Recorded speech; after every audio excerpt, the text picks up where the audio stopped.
Um, so I want to talk a little bit about DeFi, defending it, fighting for it, what we've had to do here in this space, what we've done by building this community, what community means, basically what DeFi means to us. And I can come in here and say, imagine a world where anyone can access financial services without barriers, gatekeepers, or hidden agendas. That's the promise of decentralized finance. DeFi, system built not just on code, but on trust, right?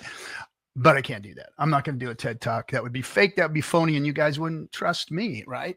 Some just put out agenda written. I want to talk to you about experience. I want to talk to you about, longevity, being around, fighting the good fight, doing the stuff, like RHMax is doing here. And a lot of you community members are doing. So look, thanks for coming and thanks for being here and supporting it.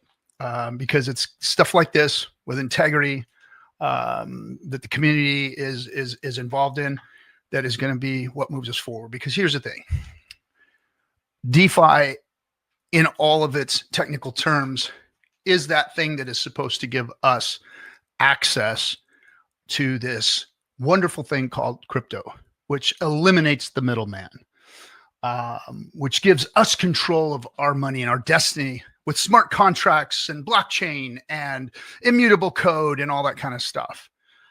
But that hasn't been the case. That's been the narrative since day one when Bitcoin launched in 2010, when they were talking about it in 8, 9. It's always been the narrative.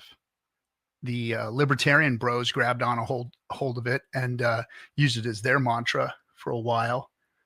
But they seem to have been pushed out, broken down, and aided. Talk about the word aided. They were removed. And now Bitcoin and the blockchain on that side has been centralized, taken over by centralization, confiscated by governments. All the things that they said couldn't be done to it has been done to it. Bugs, you name it. And now we've seen less than honest people taking over the whole space as far as influencing goes, companies that are being built on it goes, governments being involved goes. All of it has been usurped.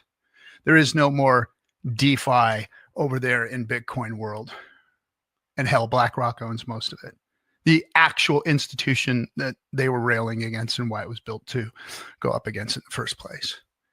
So the hypocrisy of them speaking now about how awesome it is beyond me and what I understand. I've been here since 2014. I watched it launched. I watched them all speak in 2009 and 2010.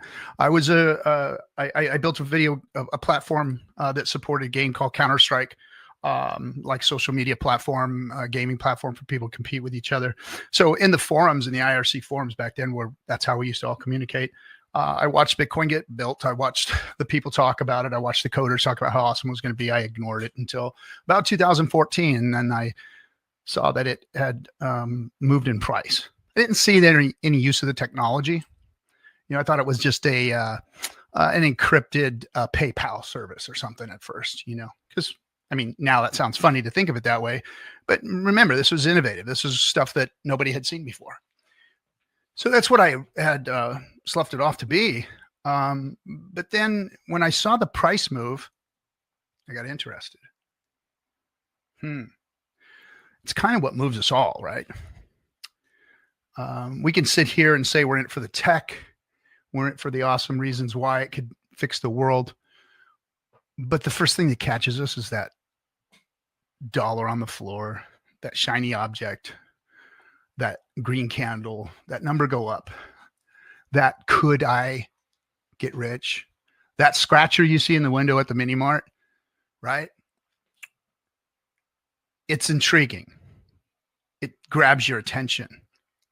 It makes you want to be part of it, because guess what? They say, money's not important. Well, shit, man, it's right up there with oxygen, right? I'll tell you that right now. Why? Money doesn't make you happy, RG.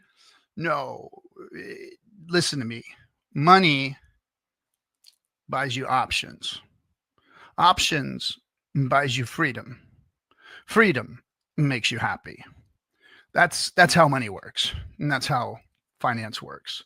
And that's why we all are attracted to this when we see gains, when we see things that are innovative and moving forward and changing and disrupting old systems. So we get involved that way. And that's what got me involved. I saw that and I said, oh shit, look at this. I can get some of this stuff. And so in 2014, I started investing. And of course, that led me down a rabbit hole. And it wasn't the first thing I did was put money in. The first thing I did was read the Satoshi white paper and dug into the forums. And I spent like literally 2-3 days awake reading and just ingesting everything that was going on in this space. And it clicked. And I was like, holy shit, this is that thing that can fix finance, can fix the world, that can change things. And in my mind, what was going on was DeFi, decentralized finance, completely off the grid. Ours, the people, we take it over. We get rid of the banks. We create the monetary system. And at that point, it was like a child, you know, trusting everything. You know, you're born into a family and you just trust that everything's going to protect you around and everything's going to be fine. Right. And that's what it was like. It was like, here we go. This is awesome. Let's go do this. And you saw the influencers and you got in chat rooms and you got part of Telegram rooms. And then you start to see the reality of things and people pump and dumping, rooms built to do so. Rooms on top of rooms to pump and dump other rooms. And then rooms behind those rooms that there were 3 or 4 whales involved that were really making the other rooms do the harm to the other rooms. Stuff was going on. And it didn't stop. It just got worse and worse and worse. It turned into a grift. It turned into everybody's private, personal, let's take money out of the people that are trusting us pockets, and let's continue to do so because this is easy. This is easy. And it jaded me. And I didn't participate in a lot of it. I got suckered into some things where I lost money. I got, my ass handed to me by people that I trusted at the time, by people that I had called friends. So I got jaded and I wanted to walk away from this thing called DeFi, crypto finance. And I didn't see anybody that was worth a shit in it as far as leadership went, as far as trustability went. I didn't see it. I thought that there was going to be nobody. Even some of my real trusted friends built cryptos that were in fake exchanges that they created, fake wallets that they never developed or gave to anybody. So all the coins were actually in their hands, not your hands. And those are people that were friends of mine that I had trusted. And so I was ready to walk away from the whole thing because nobody was making DeFi. Nobody.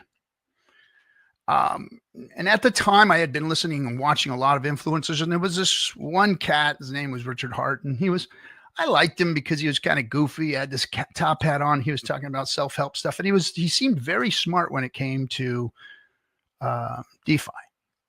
And the things he would say would resonate with me every once in a while. He would say some things that bothered me, but the things that bothered me were he was talking about investments that I were in an ill way. Like for instance, he really bashed on Ethereum in the beginning because he said the code is shit. This code is garbage. This thing's broke, that thing's broke, this thing's broke, that thing's broke. And so I kind of he would get under my skin a little bit every once in a while and stuff like that. But then I realized what was really going on. One day he made an adjustment to that and said, hey, it's not the code that's broke. It's the people that are using the code and building things with the code that's broke. Ethereum's actually pretty good tech. They've done a good job. And it's people building shit wrong that's really the problem. So he was always changing and adjusting his worldview based on facts. And he was speaking about true DeFi. And then he said, when I was ready to throw in the towel, he said he was going to make a coin. I said, well, I'll keep an eye on this guy, but everything else, I'm out of here. I'm walking. I'm just going to let my assets sit there because it was 2018, the big crash after 17. And I was just going to let my bags just sit there and be deflated until they came back. And that was what I was hoping that they'd come back. So it did, because it always does. We see cycles every 4 years. It always comes back. Why? Because it's programmed into the system. And what happens to the system when the system goes up? Everything goes up. And we learned that from this guy. And because he was saying things that were true, I watched for his project to come out, and it was Hex. And it was the most DeFi thing I had heard, this Hex coin that he was coming out with. And it took on a couple of iterations at first that weren't really, he talked about fluid dynamics token and this other stuff. And then finally it was Bitcoin Hex. And then he changed the name from Bitcoin Hex to Hex. And I said, okay, I'm all in on this thing. I'm all in on it. This is looking DeFi. This guy's looking good. I think he's got integrity. So we leaned into it. And I leaned into the influencers in the community and saw that they were all real, because I started contacting them and we started talking, and we were behind the scenes talking, and none of us were affiliated with this guy. None of us. And I was like, wow, this is cool. This is like a true decentralized community. Like, he came on our streams every once in a while. He sat in some of our Telegram rooms. In fact, the Discourse Syndicate Telegram room he was part of until somebody screwed that up and he left. And then he came on our show a few times and talked to us, but he never was part of the community as far as influencing people with money, accolades, promotion, anything like that. He rarely ever talked about us as far as promotionally. He talked about some of the good things that we said or done. But he never paid us, never supported us in any real way. Stayed away from us, and for good reason. But as Richard did that, he built the first DeFi crypto out there. Hex is the first DeFi crypto out there. Period. End of story. Period. End period. Period. End period. Nobody else had what Richard had. Now, there were things that we were at mercy to in DeFi. So DeFi was emerging. We had Uniswap come out. We had MetaMask Wallet come out. We had platforms that were really leaning into being DeFi by not allowing sponsors to control too much of their actions, like Nomics was coming out as a coin ranking site. And then as DeFi started to grow, as Hex started to grow, as things started to emerge, we started to see DeFi falter and change. So let's not make a mistake here. Let's not be mistaken. DeFi does not truly exist. And I hate to say that, but it doesn't. Why? Because there are intermediaries, because there are middlemen. And we have seen it, and we have exposed it by being who we are. Who we are has exposed it. And what we've done out there by speaking truth to power has exposed it. Because most people in the crypto space would just let all this stuff go and support all of these things that are in crypto, blah, blah, blah, blah, blah. But not the Hexican community. The Hexican community has always spoken truth to power, to its own detriment at sometimes, because sometimes we will punch each other in the mouth or slap each other in the face, maybe a little too hard, a little too much. But who we are and where we came from and what we had to do to get where we are is what's made us stronger and made us a great community as far as exposing stuff. It first started when Nomics decided to re-rank Hex. Now, they weren't exactly a decentralized platform, but they were the best out there at the time. But they started to do things that manipulated the numbers in the system to their liking, to their protection, or whatever it was, to please the powers that be or the other people out there trying to speak truth to our power, or trying to keep us from speaking truth to power through DeFi, which is what Richard created. So it started there, then it moved to Uniswap when they started gatekeeping us. Now, Uniswap is supposed to be a DEX, right? Au contraire. They removed Hex from listings. Removed it. Got rid of it. DeFi, guys. That's your DeFi. Okay. So now we're seeing what's going on. So we railed against them to no avail. Then we've seen just recently a decentralized wallet do the same thing. Delist Hex, PulseChain, all the things that Richard Hart had created, true DeFi, from them. Again, not decentralized, not DeFi. So we've been able to point these things out, criticize them, and bring them to their knees. If you go and look at Rabby Wallet and the service that they provided us, when honestly, it was the best wallet on chain. It was. I will admit that. It was intuitive. It worked well. It wasn't buggy. It wasn't invasive on my computer screen. It looked great. I have to admit, it was a good wallet. But they fucked up, made one big mistake. They decided that they weren't going to be DeFi.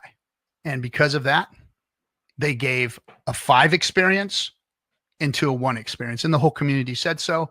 And from there, we dropped their ratings to a 1.5. Now, I've seen people cry and complain about this. Oh, you guys ruined another contact for us.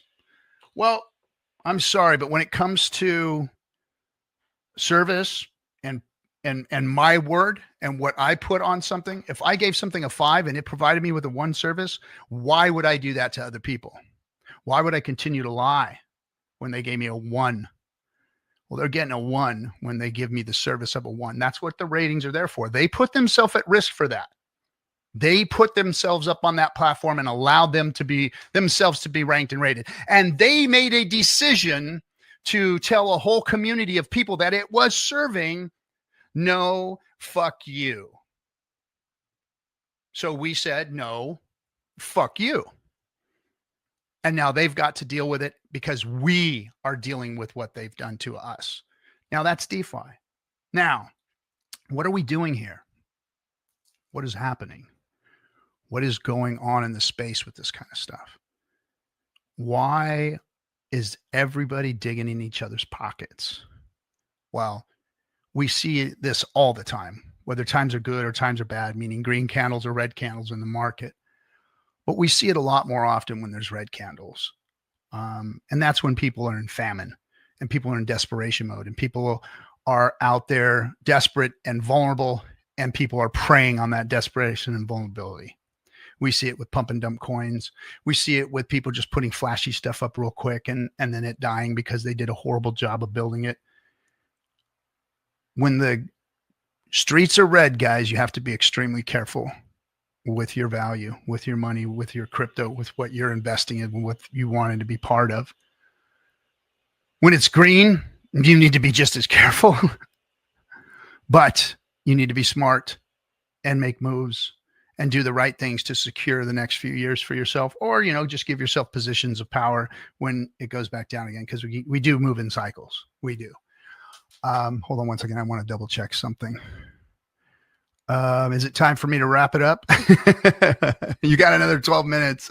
Oh, I got another 12. Wait. Let me see. Is that Brasology? How about throwing me a, what do I got time till? Okay. I got another 10 minutes. Good. I'll wrap it up. Hi, Briss. Yeah. I'm going to come in here and throw down some of your knowledge. Good. So to turn all of this into something, we've lost a lot of trust in the space with these bear markets, and especially this last one, and especially within this community, because we had more things than we had the first time. The first time we had one crypto. one crypto that was built like Bitcoin, but better than Bitcoin, that gave you access to DeFi, to true DeFi. Then an L1 came about. That meant that everybody can build on it. Everybody from within this community, on the outside of this community. We had things that were supporting like wallets and dexes and all of these things that had the ability to create middleman situation and harm us. And they have. And I'm not even talking about the greater crypto space and the three-letter agencies that have been going after all of us and whatnot. And by the way, our win, congratulations, Richard, on your win in the SEC. Really glad that's over with. Weight has been taken off of my shoulders on it. But there's something that we've got to do, people. We've got to build trust. The trust is being lost every single day when all of these things happen. I speak about this often. And trust is an equation. When there's low trust, there's a tax on everything, on deals, on the ability for us to move things, on marketing, on people getting in. Screw the technological difficulties of getting in. There's trust issues here that we've got to deal with. And DeFi, we need better tools. We need more tools. We need more tools with integrity, more trustless tools. Because no matter how much trustlessness you program into all of this, you still end up having to trust individuals. Now, how do you create that? You cannot create trust 2D. You can't do it here on this space like this. You have to get together. You have to introduce yourself to people. You have to get to know them. You know, the people that I trust most in this space, people I have met, people that I've been around. I spent time with Richard Heart. I've been around him. I'm listening to him talk. I've seen the look in his eyes. I've seen the things that he does when nobody else is watching. And I said it in the movie. I trust Richard Heart, and I do. And I trust him to be a leader, a founder, an innovator in this space and put out good DeFi products. And that's what he's done. Others, not so much. Now, this community needs to come together and continue to do so with in-person events, local get-togethers, come to our Vegas event every year in March, and, you know, be part of the community. That's what Discourse Syndicate has always been here to do, which is my YouTube channel.